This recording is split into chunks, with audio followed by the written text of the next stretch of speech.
During the Second World War, the Atlantic Ocean became one of the most dangerous and unpredictable theaters of conflict.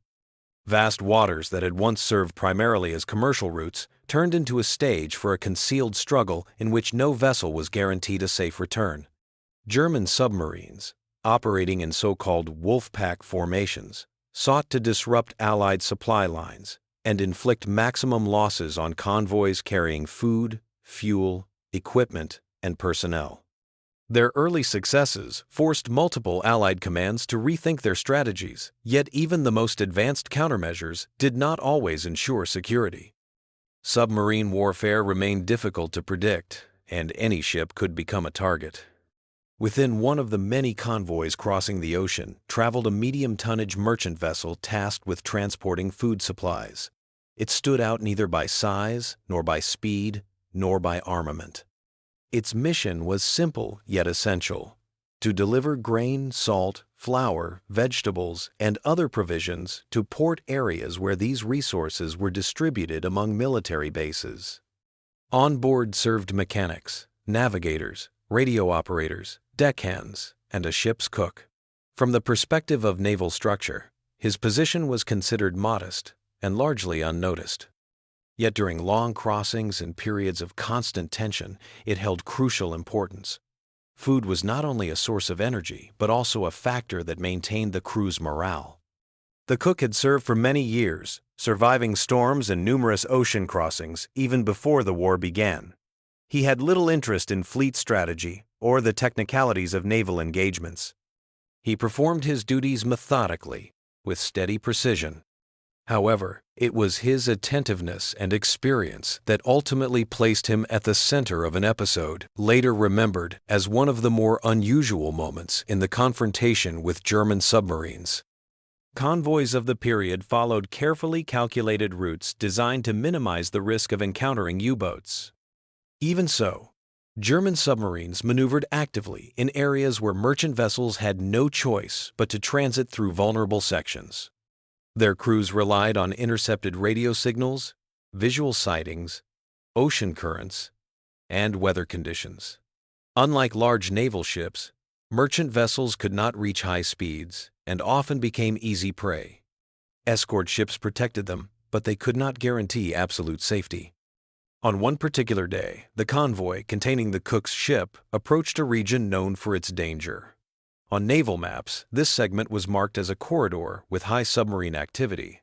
The military command knew that attacks were frequent there, and thus the convoy was given increased escort protection. Destroyers and corvettes specialized in anti-submarine warfare moved along the outer edges of the formation, scanning both surface and depth. Yet every person aboard understood that their safety was conditional. By this time, the cook had noticed something unusual, something unrelated to his direct responsibilities, but seemingly important. Over his years at sea, he had unintentionally learned to observe the behavior of marine birds and fish, not in a scientific sense, but as someone who spent a lifetime working on the water. His trained eye caught small details that others overlooked. He noted when certain species of birds altered their flight patterns. He noticed changes in how ocean currents carried floating debris. He understood that unusual stillness on the water's surface often meant the presence of an underwater object. These observations weren't part of any formal system, but together they formed an experienced intuition. On that day, he felt the ocean's surface behaving differently. He saw a strange uniformity in the waves, and he noticed that fish did not gather near the ship, though they ordinarily fed in its shadow. He also spotted long, thin trails of bubbles in one stretch of water, faint, almost invisible, yet distinct from normal current patterns. He had seen such signs before. They resembled subtle disturbances produced by submerged moving objects. These clues were not evidence, merely indicators. But the cook, with decades of experience, took them seriously. Though he held a humble position, his understanding of the environment often surpassed that of individuals who considered themselves professionals in maritime matters. He instinctively sensed that the convoy might be under threat, yet officially he could not report such observations. He had no operational authority, and his intuition could easily be dismissed. The ship continued moving within the convoy. The destroyers periodically activated their sonar, sending out familiar pulses that made the hull vibrate. But none of the returns indicated a confirmed submarine presence. Still, the cook felt an increasing sense of unease. He understood that if a German U-boat was indeed observing the formation, it would strike at the moment when the escort ships were least prepared to maneuver. No one aboard yet knew that an incident was approaching, one that would never appear in official reports, but would later be remembered as an example of an unexpected human decision capable of altering events in the vastness of the ocean. The convoy maintained its predetermined course, holding formation despite a growing sense of unease that spread silently across every ship. Weather conditions shifted repeatedly throughout the day. At times, the ocean surface appeared calm and flat, as if smoothed by an invisible hand. Moments later, it broke into irregular waves, driven by scattered gusts. The alternating clarity and distortion of the horizon made it difficult for lookouts to distinguish natural movements from potential threats. The escorts continued their routine scans, but nothing had yet indicated a clear submarine presence. In such conditions, uncertainty became the dominant state of mind, shaping every decision on board. The cook performed his duties with the same quiet discipline as always, but his attention remained fixed on the water whenever he had the opportunity. His understanding of the ocean did not come from instruments or charts. Instead, it emerged from years spent watching how the sea behaved under different temperatures, winds, and currents. He recognized patterns in how foam drifted, how birds circled, and how fish approached or avoided a moving ship. These observations rarely aligned with formal naval procedures, but they offered him a kind of intuition that could not be replicated by technology alone. Throughout the following day, he noticed subtle changes that deepened his suspicions. At irregular intervals, narrow, smooth streaks appeared across the water's surface, straight lines that did not match the wind direction or the trajectory of waves. The rhythm of the swell seemed slightly distorted, as though something below was displacing water without breaking the surface. These irregularities were faint, easily overlooked by someone without long-term experience, yet the cook recognized them as potential signs of submerged movement. The ocean's ecosystem also behaved differently. Normally, certain species of birds lingered near the convoy, feeding on scraps and small fish churned up by the propellers. Now the birds seemed to keep their distance, or dispersed altogether. The fish that typically gathered near the bow wave were absent. For the cook, this was one of the clearest indicators that something had altered the natural order beneath the surface. Marine life often reacted before humans could detect a threat. Meanwhile, the escort ships maintained their protective positions, forming a shifting shield around the merchant vessels. Their sonar pulses echoed through the water at regular intervals. The sound reverberated through the hull of the cook's ship, a reminder of constant vigilance. Each sweep theoretically narrowed the chance of an undetected submarine approaching the convoy. Yet the cook understood that equipment was not infallible. Submarines had been known to exploit thermal layers, shadow zones, and unpredictable currents to evade detection. By late afternoon, the weather deteriorated. A band of fog drifted across the ocean, reducing visibility to a few hundred meters. The convoy tightened formation to avoid accidental collisions. From the perspective of the escorts, the fog provided both protection and risk. It concealed their position, but also limited their ability to detect surfaced threats.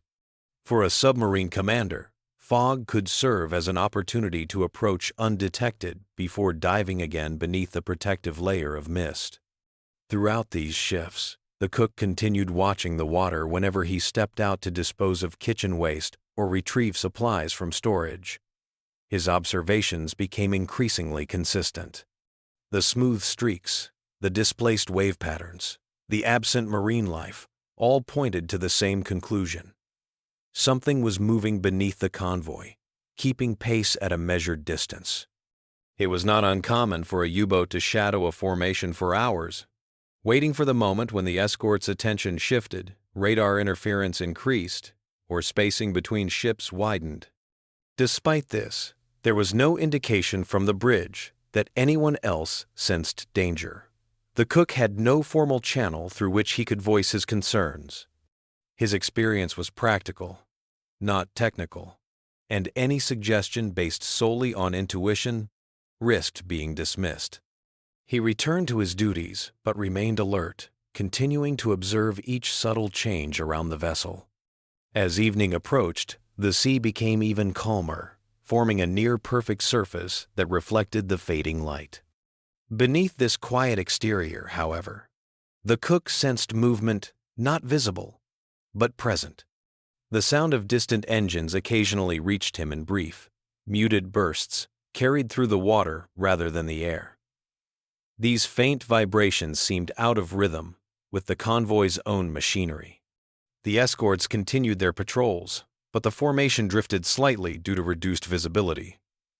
This, the cook knew, increased the vulnerability of the slower merchant ships. A submarine captain monitoring the formation would wait precisely for such a moment. The cook could not see beneath the waves, yet he felt certain that a silent observer was nearby, studying the convoy's pattern and calculating its weaknesses. By the time night fell, the cook was convinced that the convoy was being shadowed.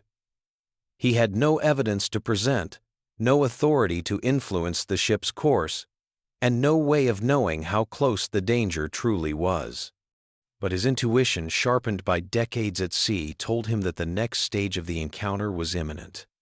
And although no one yet realized it, the decision he would make in the near future would alter the convoy's fate in a way none of the officers could have predicted.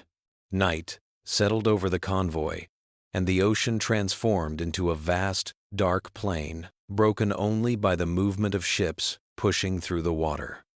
Navigation lights were covered or minimized in accordance with wartime blackout procedures. Only faint glimmers could be seen from the escort vessels, just enough for ships within the formation to maintain relative positions.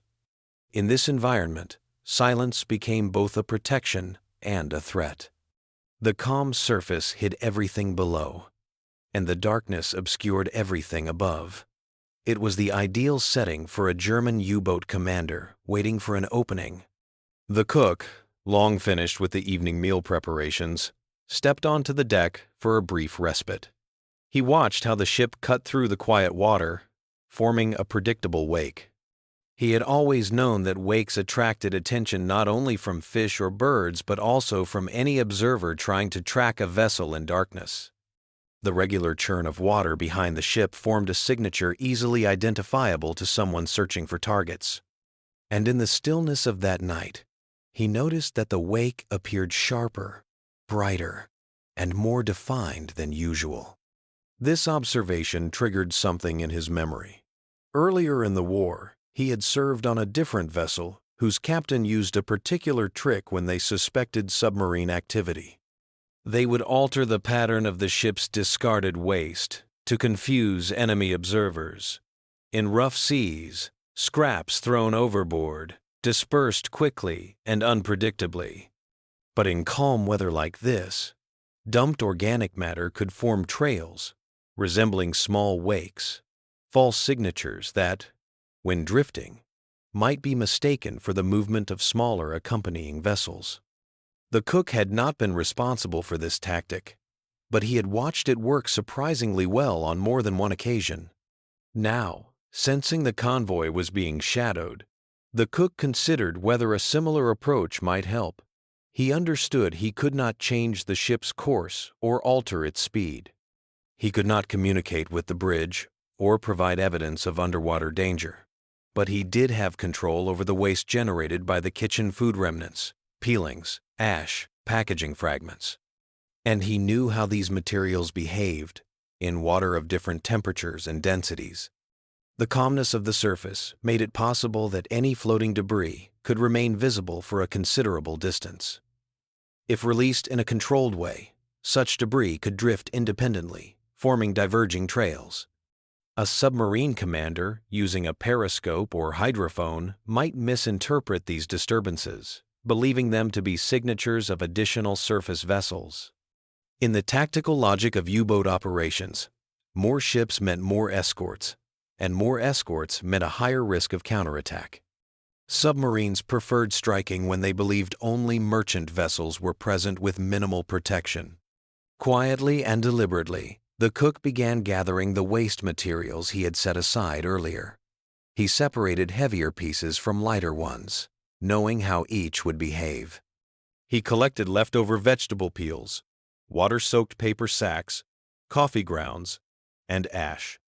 These items, once dispersed, would break apart slowly, forming a faint but noticeable pattern in the ship's wake. He moved cautiously, ensuring he was not drawing attention. His intent was not sabotage or interference, but survival for himself, for the crew, and for the convoy. Once he reached the shadowed section of the deck, he waited for the moment when the ship rolled slightly, allowing noise from the hull and machinery to mask the sound of his actions. Then he began placing controlled handfuls of waste into the water, spacing them out. The fragments floated outward, carried by microcurrents. He understood that the pattern needed to appear natural, not like deliberate dumping. The process took time, and he continued his work in silence, repeating the same gentle motions. Within minutes, the artificial trails began forming. Some drifted diagonally. Some followed the ship's wake. Others collected into uneven patches that resembled the beginnings of a narrow disturbance, as if a smaller vessel were maneuvering nearby at reduced speed. The cook watched carefully, adjusting his technique, ensuring that the distribution of debris remained irregular enough to appear organic, but consistent enough to mislead someone observing from a distance. Meanwhile, beneath the surface, the suspected U-boat maintained its silent pursuit. Submarines often surfaced briefly at night to recharge batteries and observe enemy formations. If the commander attempted to raise the periscope now, the sudden appearance of additional wakes could influence his assessment. If the debris interfered with hydroacoustic readings, the U-boat's crew might perceive misleading signatures, complicating their ability to determine the convoy's structure. The cook's actions were small in scale, almost insignificant compared to the vastness of the ocean, but they introduced variables the submarine could not easily interpret. Naval warfare, especially involving submarines, relied heavily on assumptions. Assumptions about numbers, routes, and timing. Any uncertainty could force a cautious commander to reconsider an attack. And the cook understood that uncertainty was sometimes the best defense available. He continued this work for a long time, adjusting for changes in wind and current. He could not know whether the submarine was observing or whether the deception was effective. But he felt a subtle shift in the atmosphere. The ocean seemed slightly less still, as though the artificial disturbances he created had begun interacting with the environment in unpredictable ways. By the time he finished, the debris field was extensive enough to produce multiple faint trails behind and to the side of the ship. The convoy continued forward in darkness, unaware of the silent manipulation occurring aboard one vessel. The cook returned to his station without recognition, without acknowledgement, driven by the simple understanding that even the most modest actions could influence unfolding events. What he could not know was that beneath the waves, the U-boat commander was already reconsidering his assumptions about the convoy, and the next decision made in that submerged steel hull would determine whether the convoy faced catastrophe or passed through the night unharmed. The convoy moved steadily through the night, unaware of the subtle changes happening deep below. At the depths where the cold water pressed against steel, the German U-boat continued its silent pursuit. Its commander relied on fragmented acoustic signals, faint surface reflections, and intermittent periscope observations. The darkness and calm conditions favored caution, and he approached slowly, gathering information before committing to an attack. As the submarine closed the distance, the patterns reaching its sensors began to shift, What had initially appeared to be a standard convoy formation now suggested irregularities. The hydrophone operator detected faint interference that did not align with the known number of ships. Echoes seemed to indicate additional small disturbances at varying angles. They were inconsistent, unclear, and difficult to interpret. Mistaking such signals was dangerous, for escort vessels could mask their movements intentionally. When the commander raised the periscope, the artificial trails created by the cook became part of the picture. Under the dim starlight, they appeared as narrow, fragmented wakes drifting beside the convoy. The commander saw them only for a moment before lowering the scope again, but the impression had already formed. The convoy might be accompanied by additional smaller craft, possibly part of the escort. Submarine doctrine stressed avoiding attacks on convoys that displayed unexpected patterns. Uncertainty meant risk, and risk could lead to detection. U-boats relied on remaining unseen, striking where the enemy appeared weakest. If the convoy's structure was unclear, the safest option was often to shadow it longer or disengage entirely until conditions improved. Inside the submarine, the commander reevaluated his calculations. The distance to the nearest escort seemed shorter than expected. The readings from the hydrophone suggested abnormal turbulence.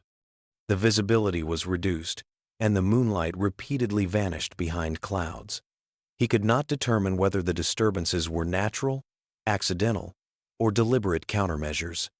With every passing minute, his confidence in the attack diminished.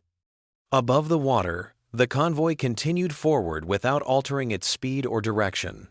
No one on the merchant ships or their escorts suspected that the critical moment of decision was occurring beneath them. The cook, having completed his improvised deception, had returned to his routine tasks. To him, the ocean seemed unchanged, and there was no sign of whether his actions had mattered. After an extended evaluation, the U-boat commander issued orders to descend to a deeper level and turn away from the convoy's wake. The decision was driven not by certainty, but by the absence of it. He could not justify an attack with unclear data, not when the potential presence of additional escorts might jeopardize the submarine and its crew. The U-boat slowly peeled off its pursuit, fading into the surrounding darkness of the Atlantic. Hours passed. The convoy advanced safely through the area that had been identified as particularly dangerous. By morning, the fog began to lift, and the ocean regained a more familiar rhythm. The escort vessels resumed their typical spacing, and the tension aboard the merchant ships eased slightly.